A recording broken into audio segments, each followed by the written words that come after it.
Hello students, my name is Neelu Gautam, TGT SST from KVS. Here today we are going to discuss about the chapter of class 7 geography, life in the deserts. We will discover the reasons of the world where humans have adapted to incredibly harsh temperatures, some of which are as hot as fire and some of which are as frigid as ice. These are the desert regions.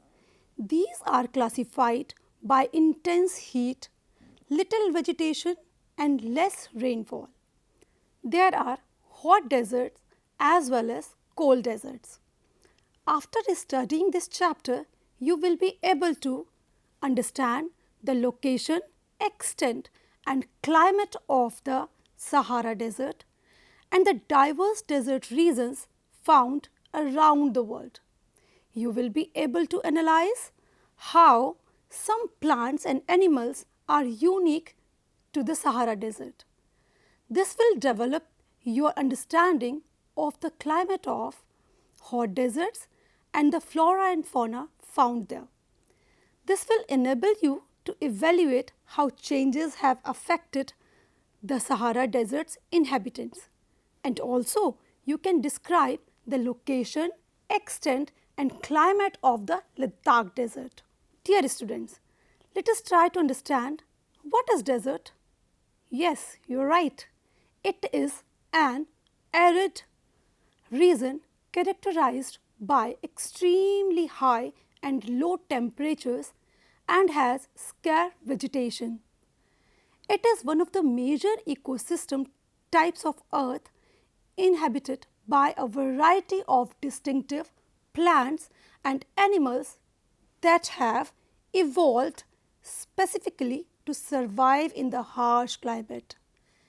As desert surroundings are so dry, they are able to sustain very little flora. Trees are typically missing, and under typical weather circumstances, shrubs and herbaceous plants can only produce a very partial ground cover. Some deserts are so parched that they are almost completely devoid of vegetation. However, it appears that human disturbances such as overgrazing has contributed to the aridity. Some definitions classify as deserts any region that is nearly entirely devoid of vegetation, including areas that are too cold to sustain life or frigid deserts. The Sahara Desert experiences intense heat and aridity. Its wet season is briefly. The sky is clean and cloudless. In this place, moisture vapor escapes more quickly than it gathers. The days are scorching. Highs of 50 degrees centigrade are possible during the day, which heats the naked rocks and sand. Days are unbelievably hot, with temperatures close below zero. The nights might be quite chilly. Now, we will talk about flora and fauna. Acacia, date palms and cacti are among the vegetation found in the Sahara Desert. There are oases, which are green islands encircled by date palms in several locations. The most common animal species found there include camels, hyenas, jackals, fox, scorpions, several types of snakes and lizards, etc. Children, now we will talk about Ladakh, the cold desert. Ladakh is made up of two words, La meaning mountain pass and Dak meaning country. Ladakh is also known as Khapachan, which means snow land. It is totally the Himalayan word. Let us know about the cold desert Ladakh. Ladakh is located on the eastern side of Jammu and Kashmir in the Great Himalayas lies a cold desert called Ladakh. It is bounded to the north by the Karakoram range and to the south by the Zanskar mountains. Ladakh is traversed by many rivers, with the Indus being the principal one. The rivers create gorges and deep valleys. Ladakh is home to several glaciers, including the Gangri Glacier. In Ladakh, elevations range from around 3000 meters in Kargil to over 8000 meters in the Karakoram. Its great altitude causes an exceptionally chilly and dry surroundings. The sun's heat is really felt at its height due to the extremely thin layer of air. In the summer, daytime highs are barely above freezing and nighttime lows are significantly below minus 30 degrees centigrade. Winters can bring constantly low temperatures below 40 degrees centigrade for extended periods of time. Because it is located in the Himalayan rain shadow area, it receives as little as 10 centimeters of precipitation annually. There are chilling winds and scorching sun in this place. It may surprise you to learn that you can get frostbite and sunstroke at the same time if you sit in the sun with your feet in the shade. Let's discuss about the flora and fauna of Ladakh. High levels of aridity have left the vegetation sparse. There aren't many places for animals to feed on grasses and plants.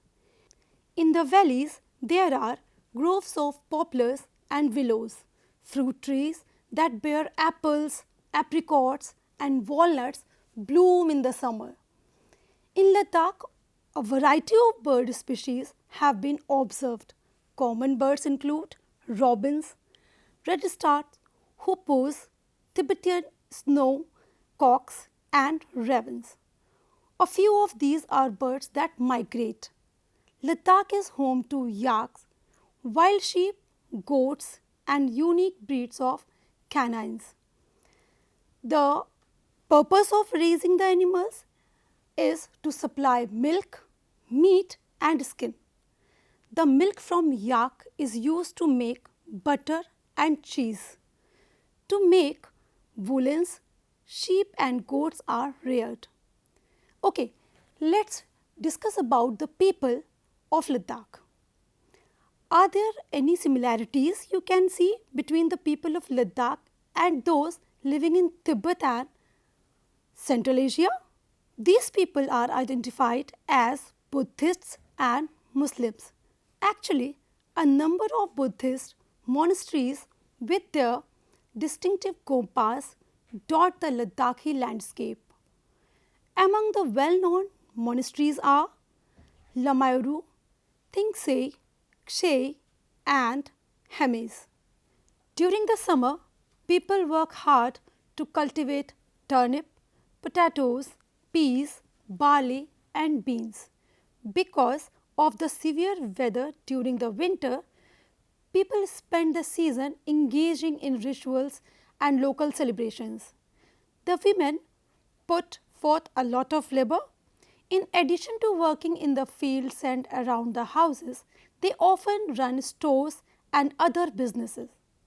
The capital of Ladakh is Leh. It is well linked by air and road. Through the Zojila Pass, Leh and the Kashmir Valley are connected by National Highway 1A. With numerous tourists visiting from both the inside and the outside of India, tourism is a significant industry. Important activities included visiting to the Gompas, hiking to observe the glaciers and meadows, and attending local rituals and celebrations.